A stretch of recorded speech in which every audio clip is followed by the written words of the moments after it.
여러분 안녕하세요.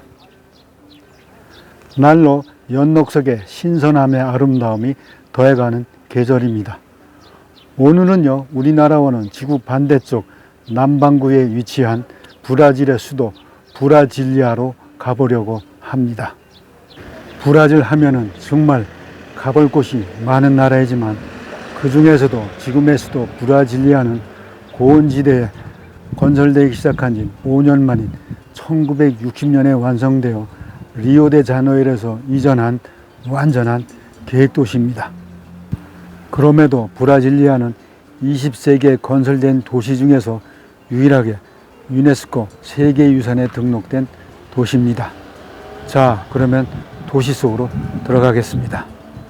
사실 남미 대륙을 두 차례에 걸쳐 배낭여행을 해보았습니다만 브라질은 러시아, 캐나다, 미국, 중국에 이어 5번째로 큰 면적을 지닌 나라입니다. 그래서 아마도 남미 대륙 속에 또 하나의 브라질 대륙이라고 해도 과언은 아닐 듯합니다. 이번 여행의 주요 목적은 아마존강 횡단이었지만 이 횡단 이야기는 이미 6번에 걸쳐 유튜브에서 소개했기에 오늘은 브라질리아에 대한 얘기를 하고자 합니다. 2015년 7월 집을 떠나 인천공항에서 여행객을 위한 우리 국악팀의 연주를 듣고 순두부찌개를 먹으며 나홀로 여행의 장도를 스스로 다지는 심호흡을 했습니다. 이어 미국 텍사스 달라스행 아메리칸 항공기에 올라 로키산맥 상공위를 날라 미 대병원과 달라스 인근의 주택단지를 지나 환승을 위해 달라스 국제공항에 내립니다. 그리고 다시 이륙하여 페루 리마 공항에 내려 공항 내에 걸린 아마존강의 울창한 열대우림과 안데스 잉카 문명의 총화로 각광받는 마추픽추 등등 사진의 강한 유혹에 빠집니다. 여기서 다시 이륙하여 안데스 산맥을 넘어 아마존강 횡단을 시작하는 이키토스에 내립니다. 여기서부터 배를 타고 약 4,000km의 강 하류를 따라 이동하며 정글 속의 원주민과 내륙 깊숙이 들어온 거대한 상선 등을 만나고 아마존강 유역의 최대 도시 마나우스와 벨렘시 등을 방문합니다. 이렇게 아마존강 횡단을 마치고 야간 비행기를 이용하여 아마존강 하구에 위치한 벨렘시를 떠나 한밤중에 브라질리아에 도착합니다. 시내 상업지구의 큰 호텔에 비해 작은 호텔에 배낭을 풀었습니다. 호텔이 마음에 들고 말거를 떠나 좋기만 했지요. 이튿날 아침 식사 후 한나절 영어 가이드 시티투어 미니버스에 올랐습니다. 아는 이가 아무도 없는 이곳의 대략적인 모양을 알고 싶었기 때문입니다.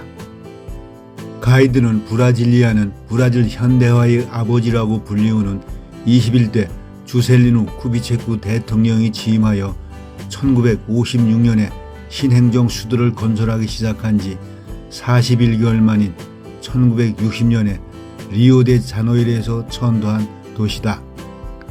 그리고 1987년 유네스코 세계유산으로 지정된 완전한 계획도시이며 본래 인구 50만으로 계획했지만 지금은 외곽으로 도시가 확대되면서 400만 명이 넘는 대도시가 되어 도시 문제가 적지 않다고 말을 꺼냅니다. 가이드는 우리를 브라질 3대 권력기관이 모인 삼권 광장으로 안내하더군요. 그곳에는 국회, 대통령궁, 최고재판소, 그리고 좌우에는 정부 관소 등이 자리 잡고 있는 이 나라의 핵심 권력지역이었습니다. 그리고 도시 전체에 건립된 건물들은 중남미 어딜 가도 보이는 유럽풍이 아닌 초현대식 조형물뿐이었습니다. 그래서 이 도시를 과거가 없는 도시라고 부르는 듯 합니다. 또한 그는 삼권 권력기관 위치는 도시 설계 애초부터 날아오르는 대형 항공기 모양으로 설계된 조종실에 해당하는 지역이라 했습니다. 아닌 게 아니라 그가 보여주는 지도 속의 도시는 비상하는 제트기 모양이었습니다. 그리고 좌우 날개에는 주택단지 등이 자리 잡고 있습니다. 이를 보는 순간 무릎을 탁 치며 아, 이는 잉카 제국으로부터 영감을 받았구나 하는 생각이 얼핏 들었습니다. 잉카 제국은 도시 건설은 물론 안데스 산맥에 계단식 경작지를 만들 때도 단순히 기능성이나 편리성 그리고 자연미만을 이용한 것이 아니라 그들이 생각하는 동물들의 형상을 본따고 있음을 알고 있었기 때문입니다. 예를 들면 푸마 형상의 잉카 제국의 수도 쿠스코, 마추픽추의 도마뱀이나 푸마, 그리고 라마 모습의 계단식밭 등입니다. 또한 하늘에서 봐야 하는 나스카 지방의 다양한 대형 동물 모습 등등도 그렇다고 봅니다. 이어 이 도시의 역사가 담긴 브라질리아 역사박물관을 찾아 시의 성립부터 현재 이르는 과정을 살핍니다. 주셀리누 쿠비체크 대통령은 임기 5년을 앞두고 5년 안에 50년을 이라는 슬로건 아래 불과 41개월 만에 새 수도를 완성하여 옮겼다는 말에 대통령 임기 5년은 결코 짧지 않음을 느꼈지요. 이어 찾은 국립박물관은 브라질의 역사를 소개합니다. 지배자로부터 독립한다는 게 얼마나 어려운 일이며 나아가 산업화를 통한 국가 발전을 꾀한다는 것이 얼마나 지난한 일인지 잘 보여주고 있습니다. 그런데 중남미 국가 거의 대부분이 스페인 지배를 받는 데 비해 포르투갈이 이곳에 넓게 자리 잡게 해준 스페인과의 유럽 대륙 이해의 영토 분쟁 해결을 위해 1494년에 맺은 토르데스야스 조약으로 세계를 동서로 나눠 갖기로 했다니 이런 해괴한 일도 다 있었나 하며 혀를 차야 했습니다. 생각하면 이들이 세계를 나눠 갖는 조약을 맺을 때 우리는 조선조 연산군 시대라는 것을 생각하면 마음이 저려옵니다.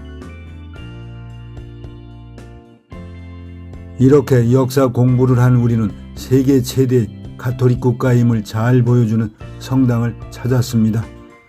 먼저 브라질리아 대성당 안으로 들어갑니다. 하늘을 향한 16개의 기둥으로 된 예수 가시면류관 건물은 이곳을 찾는 이들의 마음을 경건하게 해줍니다.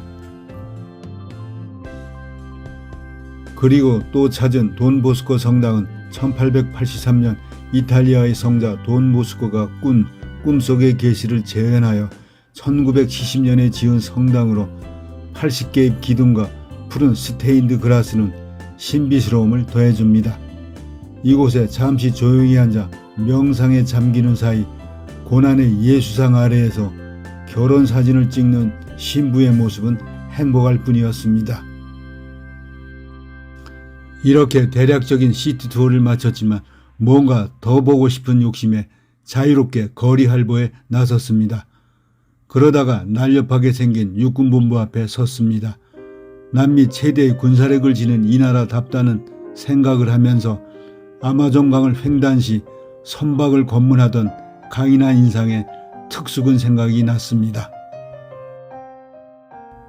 이어 브라질리아를 한눈에 볼 수 있는 높은 언덕 위에 자리한 230m 높이의 TV타워 전망대에 올랐습니다.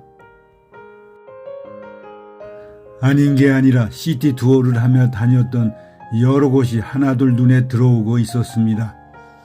먼저 넓게 자리한 시중심 지역의 광장은 기하학적인 균형 잡힌 모습은 안정감을 줍니다. 그리고 삼권 광장 뒤편으로 보이는 대통령의 이름을 딴 JK 브리지와 고급 주택단지, 국제공항, 상업지역의 고층 건물과 문화시설 등은 현대도시의 면모를 잘 보여줍니다. 특히 경기가 없어서 볼 수는 없었지만 7만 3천석의 축구 전용 국립경기장의 웅장한 규모와 모습만 보아도 뜨거운 함성이 들리는 듯 합니다. 축구 없이는 못 산다는 이들이 얼마나 축구를 사랑하는지는 와보지 않고는 모릅니다. 축구는 이들 마음의 구심점이 되어 국민을 하나로 만드는 마법의 병이라는 생각이 듭니다. TV 타워에서 내려와 인증사진 찍고 이곳에서 남동쪽으로 약 1200km 떨어진 리오데 자네이로로 떠나는 2층 버스 맨 앞자리표를 예매하기 위해 전철로 버스터미널로 갑니다. 그리고 쇼핑가로 가서 이 지역의 명품인 커피를 구입하여 배낭에 챙겨 넣습니다. 여기서 빼놓을 수 없는 이야기가 있습니다. 이러한 도시개발에 따른 인구 증가는 식량 및 에너지 자원의 확보는 필연적인 사실로 이는 산림 훼손으로 이어진다는 사실입니다. 실제로 수도인 브라질리아가 위치한 지역은 세하도라는 광대한 열대 사반나 지역에 속하여 애초 곡물 재배에는 부적당하였으나 많은 토지 개량 등을 통해 곡물과 가축 등을 기르는 초대형 농업지대로 성장하여 브라질 농업의 최대 중심지뿐만 아니라 세계 식량 보고로서의 역할을 다할 정도로 되었다는 사실입니다. 따라서 이 지역도 작금의 기후변화에 따른 보존과 개발이라고 하는 문제를 어떻게 조화롭게 다루어야 할지를 보여주어야 할 현장임을 말해주고 있습니다. 거의 17시간 이상 달려야 하는 불편한 까닭에 대개의 사람들은 항공기를 탑니다만 옆자리에 탄 어린아이 셋과 함께하는 엄마는 마냥 즐거운 표정입니다. 드디어 버스는 리오데 자네이로로 향해 브라질 고원을 달리기 시작합니다.